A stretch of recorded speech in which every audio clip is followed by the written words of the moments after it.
I came home from work and my stepmother had thrown away all of Mom's photos, jewelry, and letters. She said it was time to forget the past. Dad took her side and kicked me out of the house. You know that feeling when your world just crumbles in a single moment? That's exactly what happened to me last Tuesday. I'm 24, still living at home in our little Ohio town because rent prices are insane and I've been helping Dad with bills since Mom passed 3 years ago. I thought we were a family. I was so wrong. The day started normal enough. I grabbed my usual coffee, complained about the weather getting colder, and headed to work. Nothing seemed off when I left that morning. Dad was reading his paper, stepmother was making breakfast, everything felt routine. I even remembered thinking how nice it was that we'd found some kind of rhythm after all the chaos of the past few years. But when I walked through that front door after my shift, my heart just stopped. The living room looked different. Cleaner. Too clean. The family photos that used to line the mantelpiece were gone. Mom's favorite throw blanket that always stayed folded on the back of the couch had disappeared. Even the small ceramic bowl where she used to keep her reading glasses was nowhere to be seen. I stood there for what felt like forever, just staring at the empty spaces where pieces of my mother used to exist. My stepmother walked in from the kitchen, wiping her hands on a dish towel, acting like nothing had happened. When I asked her where everything went, she just shrugged and said she'd cleaned out some old clutter. Clutter. She called my mother's memory clutter. The panic hit me like a truck. I ran upstairs to my parents' bedroom and that's when I saw the real damage. Mom's jewelry box was gone from the dresser. The framed wedding photo of her and Dad that had sat there for over 20 years was missing. I yanked open the closet door and her side was completely empty. Not a single piece of clothing, not even a scarf or an old pair of shoes. My hands were shaking as I checked the guest room where we'd stored some of Mom's personal items after she died. Boxes and boxes of her books, photo albums, letters she'd written to me throughout my childhood, her art supplies, her collection of vintage postcards from places she dreamed of visiting. All of it was gone. The room was spotless, like my mother had never existed at all. I confronted my stepmother downstairs and she had the nerve to tell me it was time to move on. She said keeping all those things wasn't healthy for any of us, especially Dad. She claimed she was doing us a favor by helping us let go of the past. When I demanded to know where everything was, she admitted she'd donated most of it and thrown away what couldn't be donated. Thrown away. My mother's love letters to my father thrown in the trash like yesterday's newspaper. The photo album from my childhood birthdays, probably sitting in some landfill now. The necklace Mom wore every single day, the one Dad gave her on their first anniversary, gone forever to some stranger who would never know its story. I completely lost it. I started yelling, asking how she could do something so cruel, so final, without even talking to me first. She kept saying she was trying to help our family heal, that surrounding ourselves with reminders of death wasn't good for anyone. But those weren't reminders of death to me. They were reminders of life, of love, of the woman who raised me and shaped who I am. When Dad came home and found me crying in the living room, I thought surely he would understand. I thought he'd be as devastated as I was. Instead, he listened to his new wife explain how she'd spent the whole day cleaning and organizing to make our home more peaceful. He actually thanked her for taking care of something he'd been meaning to do for months. I couldn't believe what I was hearing. This was the same man who used to sleep with Mom's pillow for the first year after she died. The same man who would tear up whenever her favorite song came on the radio. Now he was acting like erasing her from our house was some kind of gift. The fight that followed was unlike anything we'd ever had. I told Dad exactly how I felt about what his wife had done, and he got defensive. He said I was being dramatic, that I needed to accept that he'd moved on and found happiness again. When I pointed out that moving on didn't have to mean erasing Mom completely, he said I was being selfish and making things harder for everyone. His wife stood there the whole time with this satisfied look on her face, like she'd finally won some competition I didn't even know we were having. She kept making little comments about how difficult it must be for me to accept change, how some people cling to the past because they're afraid of the future. Each word felt like a slap. The breaking point came when I asked Dad if we could at least try to get back some of the donated items, maybe call the organizations and explain the situation. He flat out refused. He said what was done, and it was time for all of us to focus on building new memories instead of living in old ones. That's when I realized I wasn't just losing my mother's belongings. I was losing my father too. The man standing in front of me wasn't the Dad who used to read me bedtime stories using different voices for each character. This wasn't the father who taught me how to change a tire and told me I could accomplish anything I set my mind to. This was a stranger who had chosen his new life over honoring his old one. The conversation ended with him telling me that if I couldn't respect his wife and their decisions about their home, maybe I should consider finding somewhere else to live. 24 years in that house, and suddenly it wasn't my home anymore because I dared to grieve my mother in a way that inconvenienced his new marriage. I packed a bag that night and went to stay with my best friend from high school.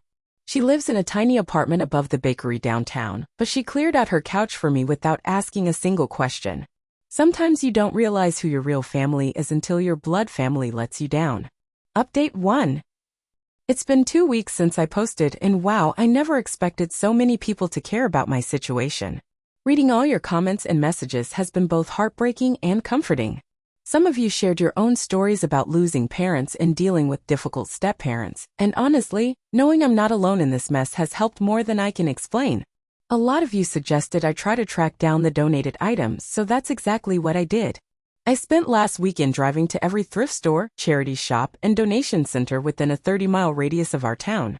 It felt like searching for needles in haystacks, but I had to try. The first few places were dead ends. The workers were nice enough, but they explained how quickly items move through their systems, especially during this time of year when people are doing fall cleaning. Most places couldn't even tell me if they'd received a large donation recently, let alone help me identify specific items. But then I hit the jackpot at a small church thrift store on the outskirts of town. The elderly woman running the place remembered a large donation from earlier that week. She said a well-dressed woman had brought in several boxes of clothes, books, and household items, claiming it was from a family who'd decided to downsize. My heart was pounding as she led me to the back room where new donations were sorted before being put out for sale. And there in a cardboard box marked for pricing, I found some of Mom's books. Not all of them, but about a dozen titles I recognized, including her favorite romance novel that was practically falling apart from being read so many times. I bought every single book, even though the volunteer insisted I could just take them since they weren't officially for sale yet. In another box, I found Mom's ceramic mixing bowls, the ones with tiny blue flowers that she used every Sunday when she made pancakes for breakfast. I'd forgotten Stepmother had even taken those.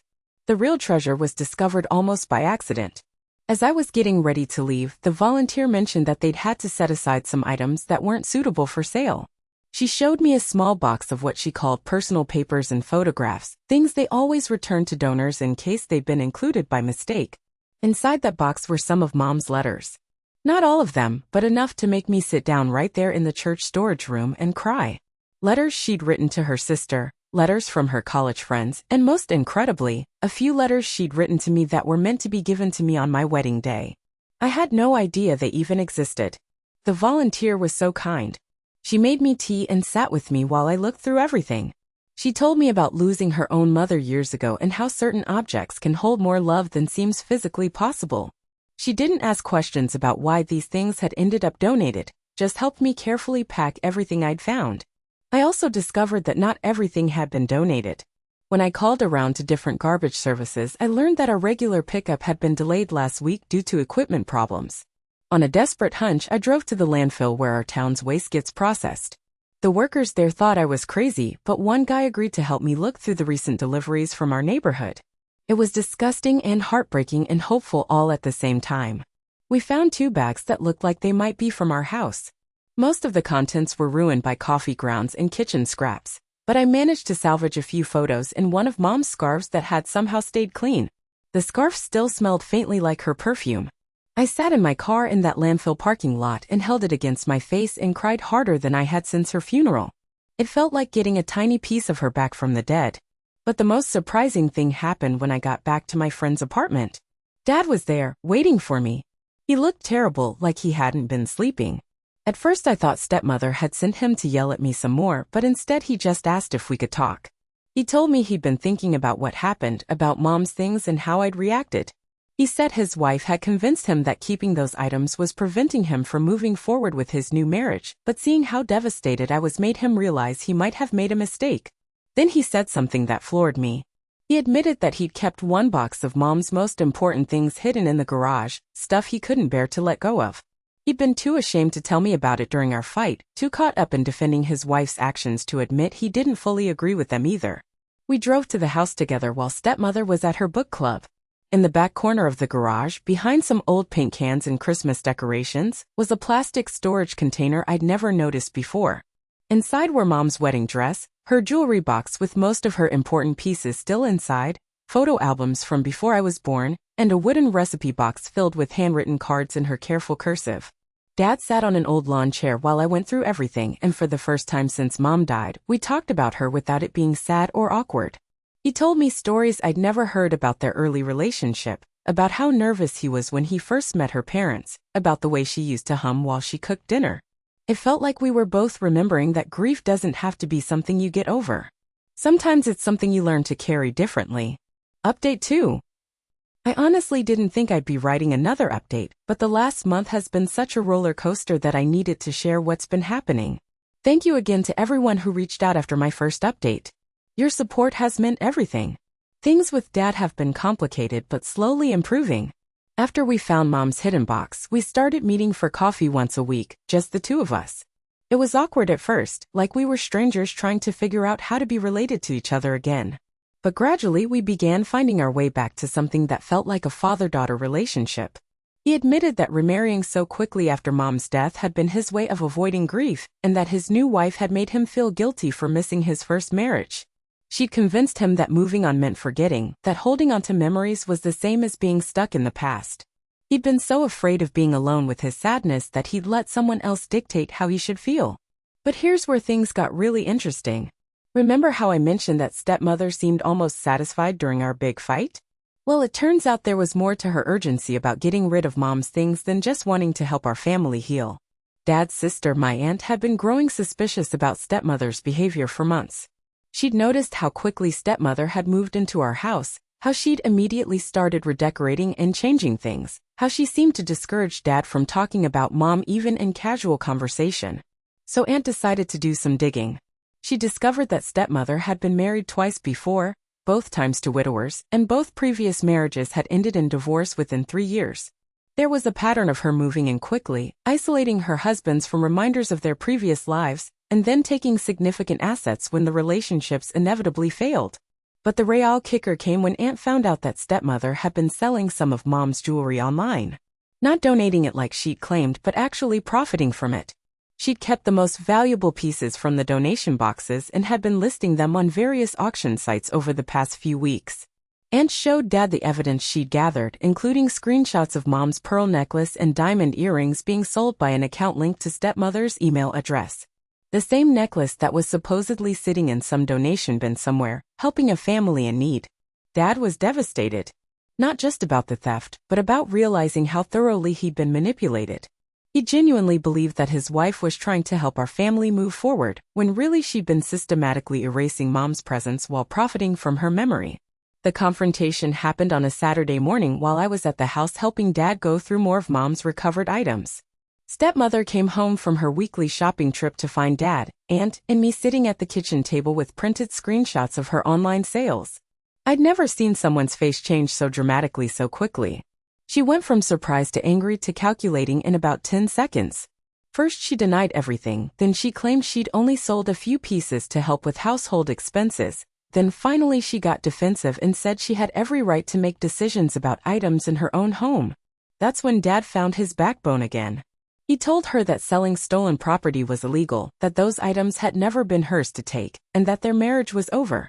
He gave her 2 weeks to move out and said he'd be filing for divorce immediately. She tried every manipulation tactic she could think of. She cried and apologized, then got angry and threatened to take half of everything in the divorce, then tried to convince Dad that I had poisoned him against her. But Dad had finally seen through all of it. The most ridiculous part was when she claimed that getting rid of Mom's things had been my idea, that I'd asked her to help me let go of the past. Even accused me of being jealous of their marriage and trying to break them up from the beginning. Dad just looked at her like she was a stranger, which I guess in many ways she was. She moved out last week. Took only what was definitely hers and left without causing any more drama, probably because Aunt had made it clear that we could pursue legal action for the stolen jewelry if she wanted to make things difficult. Dad and I have been working on rebuilding our relationship, but it's going to take time. He's dealing with a lot of guilt about how he handled everything, about choosing his new wife over his daughter, about letting someone manipulate him into betraying Mom's memory. I'm trying to be patient with him, but there are still moments when I remember how alone I felt that night he kicked me out. The house feels different now. Dad has been putting Mom's photos back up, Not everywhere like before, but in a few special places. Her recipe box is back in the kitchen, and he started using her pancake recipe on Sunday mornings again. It's not about living in the past, it's about honoring the love that shaped our family. I've moved back home, at least temporarily. We're still figuring out what our relationship looks like now, but we're both committed to being honest with each other going forward. Dad has promised to never again let anyone make him choose between his past and his future, and I've promised to speak up if I ever feel like he's not hearing me. Final update. It's been 6 months since my last update, and I wanted to share how everything has settled. Life has a funny way of working itself out, even when it feels like everything is falling apart. Dad's divorce was finalized 3 months ago. Stepmother didn't fight it, probably because she knew we had evidence of her theft and didn't want legal complications. She moved back to wherever she came from, and honestly, none of us have tried to keep track of her whereabouts. Some people are just meant to be chapters in your story, not permanent characters. The most amazing thing happened with Mom's jewelry. Aunt had been monitoring the auction sites where Stepmother had been selling things, and she managed to track down 3 people who had bought Mom's pieces. When she explained the situation, all 3 buyers were incredibly understanding and agreed to sell the items back to us at cost. One buyer, an older gentleman from 2 towns over, refused to take any money at all. He said he'd bought Mom's watch for his own daughter, but after hearing our story, he felt it belonged with us. He drove all the way to our house just to return it personally, and he stayed for coffee while Dad told him about Mom and how much that watch had meant to her. Dad and I have found a new rhythm together. We talk about Mom naturally now, sharing memories without it feeling heavy or sad. He's been learning to cook some of her favorite recipes, not to replace her, but to keep part of her spirit alive in our daily lives. Last week he made her famous apple pie for my birthday, and it actually tasted pretty close to the original. We've also started volunteering together at the local animal shelter. Mom always loved animals, but Dad was allergic, so she never got to have the dog she wanted. Now we spend Saturday mornings walking rescue dogs and helping with adoption events. It feels like something she would have loved, and it's given us a way to do good while spending time together. I'm still living at home, but now it's by choice rather than necessity. I've been saving money for my own place, but I'm not in a rush anymore. Dad and I lost so much time being strangers to each other, and I want to make sure we rebuild our relationship properly before I move on to the next chapter of my life. The house itself has become something new. It's not a shrine to Mom's memory, but it's not empty of her presence either. Her books are back on the shelves, mixed in with Dad's and mine. Her ceramic bowls sit in the kitchen cabinet next to the everyday dishes. Her photos have found new homes throughout the house, integrated naturally rather than displayed like museum pieces. I think Mom would be happy with how things turned out. Not with all the pain and drama we went through, but with how Dad and I found our way back to each other. She always said that family wasn't just about blood, it was about choosing to love and support each other even when it's hard. Sometimes I catch Dad looking at one of her photos with a smile instead of sadness, and I know we've both learned something important about grief. It's not something you overcome or get past. It's something you integrate into who you become. Mom's death changed us, but it doesn't have to define us. The most unexpected outcome of this whole mess has been how much stronger Dad and I have become as a family. We went through something that could have destroyed our relationship forever, but instead it taught us how to communicate better, how to stand up for what matters, and how to protect the love that connects us. I still miss Mom every single day. I probably always will. But now I can miss her while also feeling grateful for the time we had, proud of the woman she raised me to be, and hopeful about the future she would want me to have. Dad has started dating again, very slowly and carefully. He's not looking for someone to replace Mom or to help him forget his past. He's looking for someone who can appreciate the man he became because of loving her, someone who understands that his first marriage was a gift that shaped him, not a burden he needs to escape. And me? I'm doing okay. Better than okay, actually. I've learned that I'm stronger than I thought, that I can stand up for what matters even when it costs me, and that real family will always find a way back to each other. Sometimes the worst things that happen to us end up teaching us the most important lessons about love, loss, and what really matters in life. I wouldn't choose to go through all that pain again, but I'm grateful for where it led us. Mom's memory is safe now, woven into our daily lives in ways that feel natural and healing. And Dad and I are building something new together, something that honors our past while embracing our future. That's all I ever really wanted.